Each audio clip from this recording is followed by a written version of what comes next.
শুধু দর্শক, আমি দেখতে পাচ্ছি এই 300 ফিটে যারা জনাব তারেক রহমানকে দেখতে আসছেন, তার মধ্যে একজন আমি দেখতে পাচ্ছি উনি এসেছেন ধানের শীষ মাথায় এবং হাতের চারিপাশে নিয়ে, কিন্তু এসে উনি আসলে তারেক রহমান কখন আসবেন, উনি রাস্তায় রওনা হয়েছেন, কিন্তু রাস্তার দুপাশে লাখ লাখ মানুষ, আর রাজধানী ঢাকায় আজকে কোটি কোটি মানুষ। অতএব এই জাতীয় নেতা তারেক রহমান এই 300 ফিটে এসে জাতির উদ্দেশ্যে বক্তব্য দেবেন। এই বক্তব্য শোনার জন্য মানুষে এখানে এসেছেন, কিন্তু এসেও মানুষ মহাবিপাকে।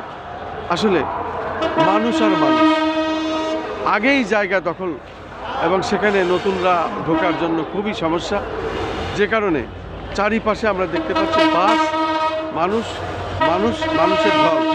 আমরা এই মানুষগুলো দেখানোর চেষ্টা করছি। আপনি কোথা থেকে এসেছেন?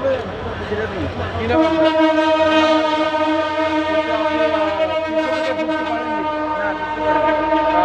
মানে লোকের জন্য এখন তো লোকের তো আরো লোক আসছে, আমার তো দেখা যাচ্ছে, আমরা যা দেখতে পাচ্ছি কোটি কোটি লোকের ব্যাপার, সারা ঢাকা শহরে কোটি কোটি লোক আমরা দেখতে পাচ্ছি।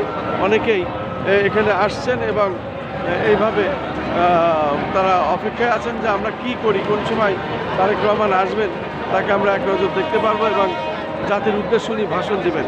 যেহেতু তারেক রহমান সে 18 বছর পর এই বাংলাদেশে ঢুকছেন এবং আজকে কয়েক কোটি মানুষ এখানে রাজধানী ঢাকায় অপেক্ষা করছেন, এবং কয়েক কোটি মানুষের মধ্যে আমরা দেখতে পাচ্ছি বিভিন্ন রাজনৈতিক দলের নেতারা এখানে এসেছেন, কিন্তু আসলে বলার মতো কোনো অবস্থানে আমি দেখতে পাচ্ছি। সেই সব মানুষদের আমি যতটুকু পারি দেখানোর চেষ্টা করছি।